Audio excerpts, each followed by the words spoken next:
آپ کے پاس ہدیہ آتا، جو بھی آپ کے پاس جو مال آتا، وہ تمام صحابہ کے پاس میں بانٹ دیتے اور صحابہ کے ساتھ بیٹھ کر آپ تناول فرماتے سرکار.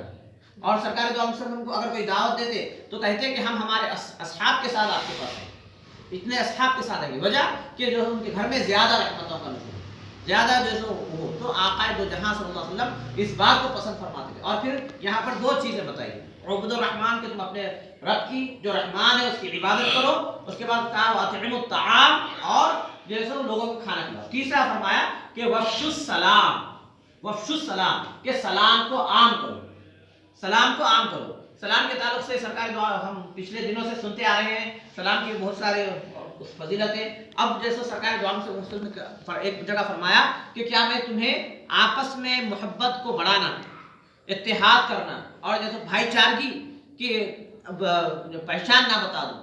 بھائی چارگی کیسے بڑھتی ہے، آپس کی محبت کیسے بڑھتی ہے، آپس میں جیسے اتحاد، دوستانہ ماحول کیسا بڑھتا ہے، وہ عمل کیوں نہ بتا دوں. تو صحابہ نے کہا کہ یقیناً بتائیے. تو سرکار دو عالم صلی اللہ علیہ وسلم نے کہا کہ تم سلام کو عام کرو، محبت بڑھ جائے گی، دوستانہ بڑھ جائے گا، اتحاد بڑھ جائے گا. جب تم سلام کو عام کرو گے تو نفرتیں ختم ہو جائے گی اور جیسے ایک دوسرے سے ناراضگیاں ختم ہو جائے گی. سلام کو تم عام کرو. تو آقا دو جہاں صلی اللہ علیہ وسلم نے کیا کہا کہ وفشوا السلام اور سلام کو عام کرو. تین حکم سرکار دو عالم صلی اللہ علیہ وسلم نے دے دیا.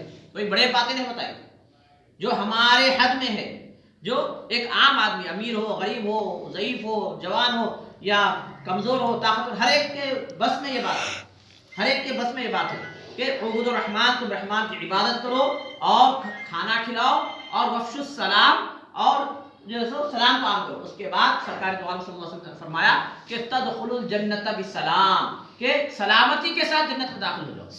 سلامتی کے ساتھ، یہ تین عمل کر لو سلامتی کے ساتھ. یعنی حشر کا میدان میں زمین تانبے کی، آسمان ہمارے سروں کے اوپر، پسینے میں شرابور، یہ تمام کے کیا ہے، مصیبتیں، پریشانیاں ہیں. آقا دو جہاں صلی اللہ علیہ وسلم نے کہا کہ تم ان تین چیزوں کو پکڑ لو، ان تین چیزوں پر عمل کر لو تو آسانی کے ساتھ جنت میں، سلامتی کے ساتھ. اور سلامتی کی گارنٹی کون دے رہے؟ سلامتی کی گارنٹی سرکار دو عالم صلی اللہ علیہ وسلم دے رہے. یعنی حشر کے جتنے دشواریاں ہیں، حشر کے جتنے پریشانیاں ہیں، وہ تمام کے تمام ختم ہو سکتے ہیں، وہ تمام کے تمام پریشانیاں، دشواریاں ختم ہو سکتے ہیں.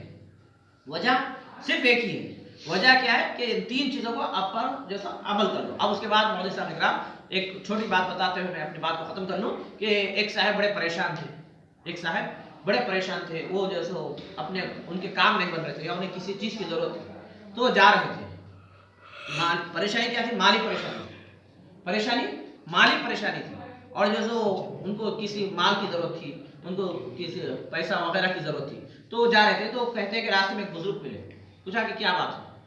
تو کہا کہ میرے فلاں فلاں پریشانی ہے. دعا کے لیے کہتے ہیں نا ہم بزرگوں کو کہتے، تو جیسے مجھے فلاں فلاں پریشانی. تو انہوں نے جاتے جاتے کہہ دیا کہ تم 500 کو کھانا کھلاؤ، 500 کو کھلا دو. کہتے ہوئے چلے گئے. وہ صاحب بڑے پریشان ہو گئے کہ میں پہلے پریشان، مجھے پیسے کی ضرورت ہے، مال کی ضرورت ہے، روپیے کی ضرورت ہے، اوپر سے اور 500 لوگوں کو کھانا کھلاؤ، 500 کو کھلاؤ بول کے چلے گئے صاحب، بول کے پریشان ہو. اس کے پیچھے سے ایک صاحب سمجھ آ رہے تھے، اس کے پیچھے سے ایک صاحب سمجھ آ رہے تھے. صاحب سمجھ آئے تو پوچھا کہ کیا پریشانی ہے بھائی؟ کہا کہ پہلے ایک پریشانی تھی، اب 2 پریشانی ہوئی کہ میرے پریشانی کا حل صاحب جاتے جاتے بتاتے گئے کہ 500 کو کھلاؤ. تو اب میں سوچ رہا ہوں کہ یہ کام پہلے کروں یا وہ کام پورا کروں، اور دونوں کے لیے پیسے کی ضرورت ہے. تو کہا کہ ارے میاں 500 کو کھلاؤ. کیا کھلاؤ بولے؟ 500 کو کھانا کھلاؤ بولے، 500 آدمی کو کھلاؤ بولے. 500 کو کھلاؤ بولے تم ایک مٹھی شکر لے لو، چونٹیوں کے بل کے پاس جا کے ڈال دو. جب 500 چونٹیاں کھا لیں گے تو ان کی بات پوری ہو جائے گی، ان کا بولنا پورا ہو جائے گا. تم جو ہے تھوڑے دانے لے لو، کبوتروں کے پاس ڈال دو، کبوتر جہاں بیٹھتے وہاں ڈال دو، تو کھلانے والوں میں تمہارا شمار ہو جائے گا. اطعموا الطعام کہا سرکار، لوگوں کو کھانا کھلاؤ نہیں فرمایا. انسانوں کو کھانا کھلاؤ یا بریانی کھلاؤ یا جیسے آپ چکن کھلاؤ، یہ نہیں کہا. اطعموا الطعام کھلاؤ کہا، عام کھانا کھلاؤ. اب وہ آپ چاہے چونٹیوں کو کھلاؤ، کبوتروں کو کھلاؤ، ہر ایک اس میں شمار ہو جائے، ہر ایک اس میں شامل ہو جائے. اطعموا الطعام وافشوا السلام، تو ہر ایک شامل ہو جائے. اور اس کے بعد پھر آپ دیکھیے کہ جب آپ کھلا رہے ہیں تو گویا کہ وہ اللہ کی مخلوق کھا رہی ہے.